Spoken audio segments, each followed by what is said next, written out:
Hey everybody, Manny Trades here. I'm going to do a little bit of a presentation introduction into proprietary trading firms. They have been very popular over the past few months, the past year. Gained a lot of traction online. There's tons of Instagram traders and market affiliates spreading it everywhere. There's a lot of money in these businesses, and we will break down these businesses, explain how they work, explain maybe if trading on a prop account is for you or if it's not for you, right? And what are some of the advantages and disadvantages around that? I do want to just kind of give you a quick, maybe I'll use,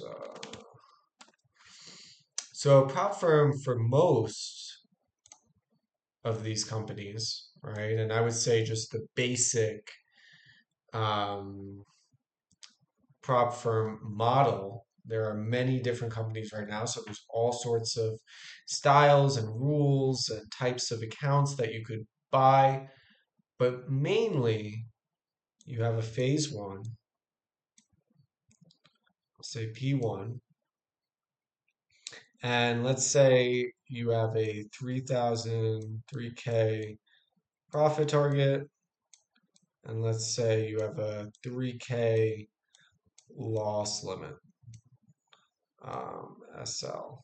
And excuse this horrible drawing here. But phase one, you have a 3K profit target, 3K SL, and then there's going to be a bunch of rules that you need to follow, right? Some of those rules might be minimum trading days, there might be minimum position sizes, there might be consistency rules. So your biggest winner could only be 30% larger than the average of the rest of the trades or something like that. And once you meet that profit target and you meet the rules, you move on to phase two. And so here you pay a fee, right? So maybe we'll use Topstep as an example. It's $49. Oh my God, why am I writing? And once you hit the profit target and you meet the rules, then you have to pay another activation fee for the funded account. This is all simulation. And if you do get paid, it's through the firm. It's not through the market. Make that very clear. The firm is paying you out, not the market. The firm makes money from the evaluations and the activation fees, and that goes into one account for the business, and that's most of the company's revenue. Most of the prop firm's revenue is between this fee and this fee. And the reason for that is because 98% of people fail, right? I'm making up numbers here, but we all know that most traders fail, right? And so if they're failing, that means they're never seeing a payout and they're just spending their money on these fees, right? And so this is where the company makes the most of its money. And if you get a payout, that money is coming from this account. It's coming from the other losers' fees, basically. And the company just takes the net difference of that. And so once you go into phase two, you're doing the same thing. You hit the profit target again, you follow the rules, you get a payout, right? And your payout is going to be the profit target, 3K. And they will pay you. There might be some delays, some minimum processing times. They might annoy you in the process, but you should be entitled to that payout. But if you hit the 3K stop loss here in phase one, you're done and you have to buy another one of these. You hit the 3K stop loss in phase two, you're done and you have to go all the way back and buy another evaluation and start the process all over again. So that's a general overview of how it works, right? So the main companies are Topstep and Apex. I would say 95% of the prop companies now are futures. And they're now just recently came out with a shares one and an options one as well. And The reason why they use futures is because it's easy. It's very efficient. You could take one side of the trade. It doesn't matter. There's no expiration like options. There's no theta decay. There's no this and that. It's very easy to analyze from the company's side. It's very straightforward, right? Um, and then there's a few more. There's things like Tradeify, Mind Funded Futures, Maverick Trading. There's probably another 40 more on top of that. And so you should just be a little bit careful because there are a lot of firms out there that might be a little fishy. Maybe they're new. Maybe, you'd be a little sketched out, like expecting to get a payout from them. But these ones are actually legit. And if you do follow their rules, you will get a payout, right? And if you do reach their targets, you will get a payout. Um, how does it work? Right? You have to meet the rules. So let's get into that. Here's the Topstep. So they have several different account sizes. Don't take these account sizes literally. These 50K accounts are not really 50K accounts. The margin on Trade of 8, this is the least margin that you need, is the Trade of 8 brokerage. They offer the lowest margin rates on futures. And so their margin rate for an ES future is only $500 on the day, right? And so you could, this is 5 contracts, 50K. If you put $2,500 in a live Trade of 8 account, you could trade 5 contracts. So this is just more of like a marketing scheme to lure people in, right? Because then, it puts in your brain, you say, oh my God, if I pass this evaluation for $50, I'll have a 50K funded account. I'll be 50K funded trader. And that is not true. You're more like a $2,500 Trade of 8 trader. And it's funny because they use Trade of 8 as their platform anyway, right? They just use the sim. It's a sim environment always. Okay. So just putting that out there, this is very misleading, these numbers. I don't believe them, right? You shouldn't believe them either. They're not true. Yes, are margin requirements higher on different brokerages like Interactive Brokers and Thinkorswim? Absolutely. It's probably 3x, 4x, 5x maybe what Trade of 8 offers. But it's still nowhere near 50K, I'll tell you that. And then you have your profit target, what you need to hit, and your maximum loss limit. Now, keep in mind, Topstep doesn't do this, but there are other companies like Apex that does a trailing threshold stop loss. And so a trailing stop loss means that the stop loss moves up as you're gaining in profit. So say on that $50,000 account, now you're up to 51,000. You've made $1,000. Now your stop loss is no longer, right? If your stop loss at the $2,500 trailing threshold, it's no longer 47.5, which it was when you first started. Now it's 48.5 because you're 1,000 up, right? And so that's really important to keep in mind, right? Because the stop loss is moving up as you're moving up. So it could kind of be a little bit of a disadvantage, right? And all these little tedious rules, we're going to add them all up, and you're going to see how much more difficult it makes it to succeed in trading, which is something that is already extremely difficult in the first place. By adding all of these challenges and obstacles in there, only makes it even more difficult. And I will touch on this, trading returns are not always correlated. So they have things like a meet the consistency rule, right? And so I'm pretty sure on Topstep it's 30%. What that means is your biggest winner can't be more than 30% of your other winners.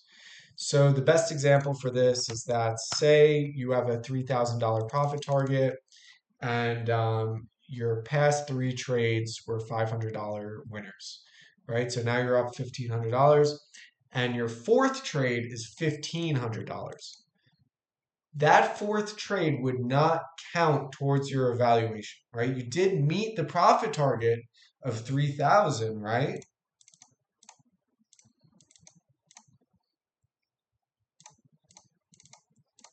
Those 3 trades, the 1,500, you met the profit target.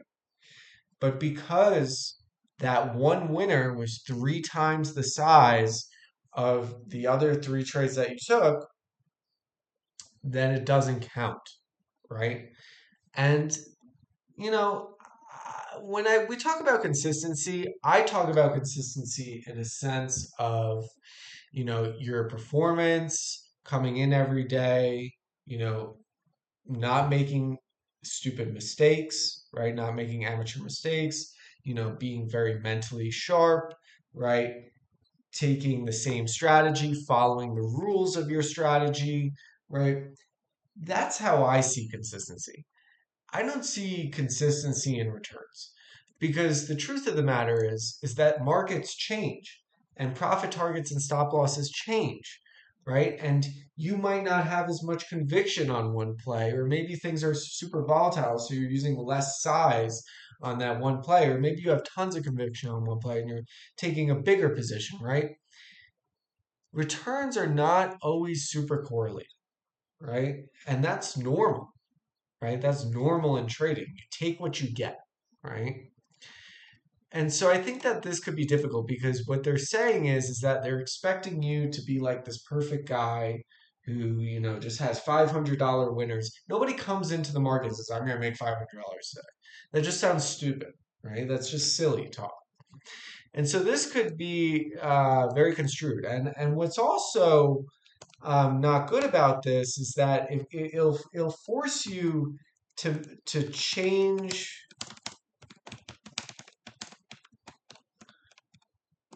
your strategy and make tilt related decisions, which is very bad for your mental and could be very bad habits that come from it. Because you could be right. We're in that situation, right, where that $1,500 winner is just 3x the size of those other three trades that was $500. That setup might be there and it might make sense, and you might be targeting that $1,500 win, but you might talk yourself out of it when you're at plus 600, plus 700, because you'll say in your brain that this trade won't count unless I get out of it early.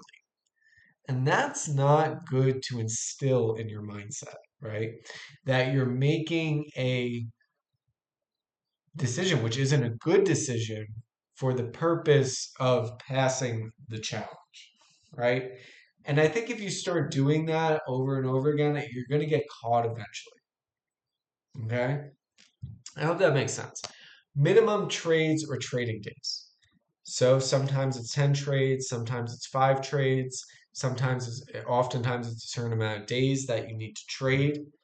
That could be tilt leading and habit forming too, because say you meet your profit target, you meet the consistency rule on day 4.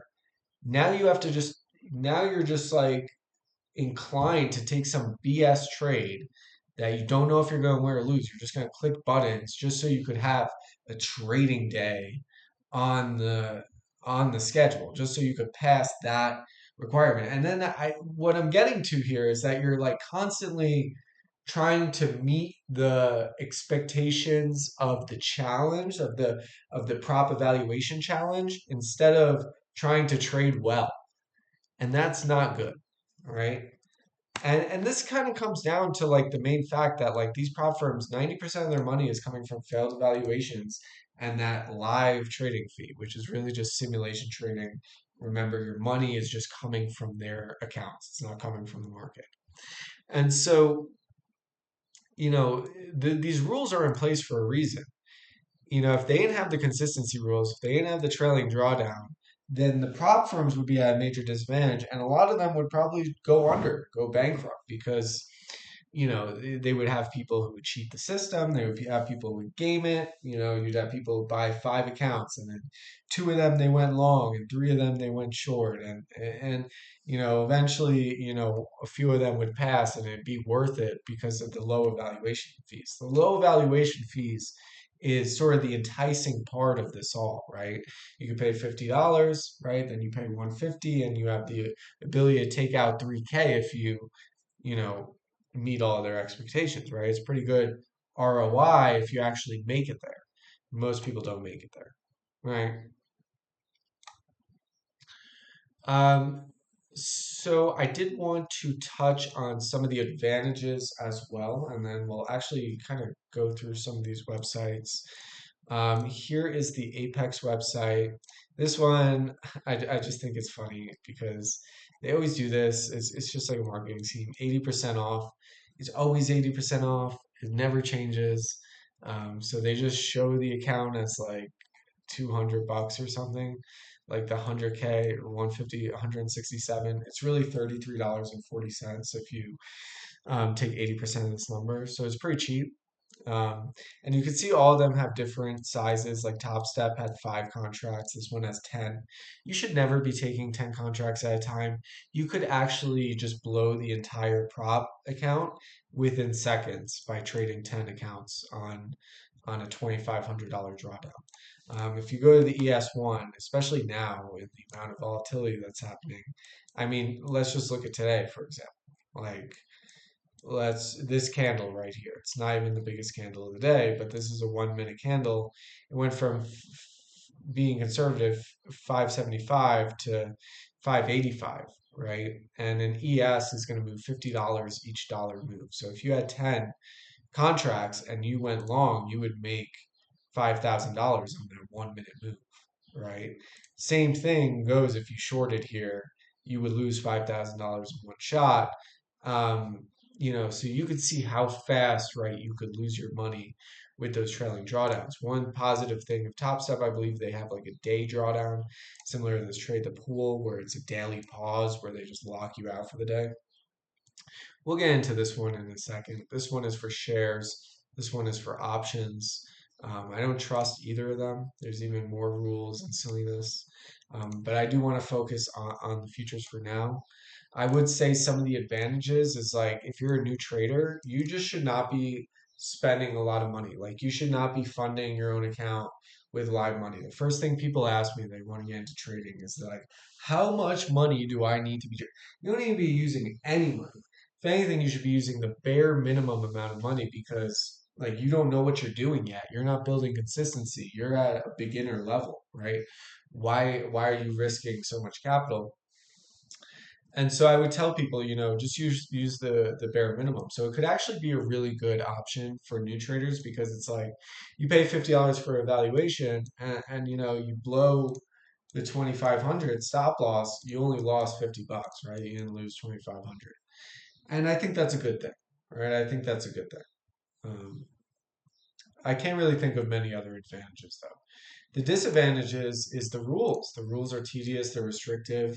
Like we said before, they cause you to make decisions that cause bad habits that don't adhere to good trading. Returns are not always correlated. There's time limits, right? So Top Step, you're getting recharged monthly, right? That could push you to make dumb decisions, right? This one, trade the pool, $97 one-time fee, but you have 45 days to do it, right? And so, you might start making some stupid decisions when you're on day 35, or, you might just start pushing trades when you shouldn't be. Um, and it's not your capital, so that could be a psychological thing, right? It makes it feel fake, makes it look like you're just screwing around, right? Um, Whereas like your live capital might feel more real. Now, I don't really call these real prop firms. I like to call them gambling sites because I really truly believe that they're closer to gambling sites, right? I mean, look at Apex. Like you're gonna sit here and tell me that this doesn't look like a gambling site. It's like a gambling website basically. A real proprietary firm is like organizations in New York City, is in Chicago. They have Trillium, S&B Capital, Job Training. These are places where you're going to get like a base salary. You're going to go through serious training, right? There's a long interview process. It's very selective. Most of the time, they don't even want traders. They want people who are interested in it but have no knowledge or skills or never even tried it before so that they could train you and make sure that there's no biases from the start. Somebody who's been trading for a while, if you're not profitable and making money, right, and you're having these blow up days, but you're really passionate about it and you want to be good at it, you know, they'll appreciate your enthusiasm, but they're gonna look at you and say, "Look, you're making all these silly mistakes. It's gonna be so hard to get this out of you, right? You're getting upset at the desk, and you're taking 10x your usual position size. How am I gonna stop you from doing this? It's much easier when it's somebody new and fresh, and they don't have those mistakes built into them, right? So these are what real proprietary firms are. They've been around for decades. These gambling sites, these prop companies have really been around for a few years, tops, right? Most of them in the past year or two. And so try not to make this video too long. Um, Conclusion, trading prop firms only make sense if you're a beginner trader. I think and if you find a prop company that, the rules match closely, then, maybe it could be a good fit, right? I think that maybe that could be a good fit. There's all sorts of different things, right? Tradeify, for example, they have a straight sim to fund it, no evaluation. So you pay a couple extra $100, but you start off in stage two. There's some companies that they don't have the trailing drawdown, right? They just have a regular drawdown. Maybe they have daily drawdowns. The consistency rule could be different, right? It could be 40%, 30%, 20%. Some might not. So you need to go and kind of cherry pick between all of them and decide, how does my strategy align with these different rules and consistencies, right? And they have them all listed on their website. You should go to their FAQs. You should go to their evaluation. You should read up on it. You should look at all of the different rules, right? There could be some hidden ones that you want to look into, and find the best one that aligns with your strategy and give it a shot. I think if you're a beginner, it's a good move. 90-10 profit split. They don't even really make money from it. Most of them are 90-10. Some of them are like 70-30 tops. Um, but yeah, I hope you guys got some value from this. Trying to go through this one pretty quickly, but I'll talk to you guys later and peace out.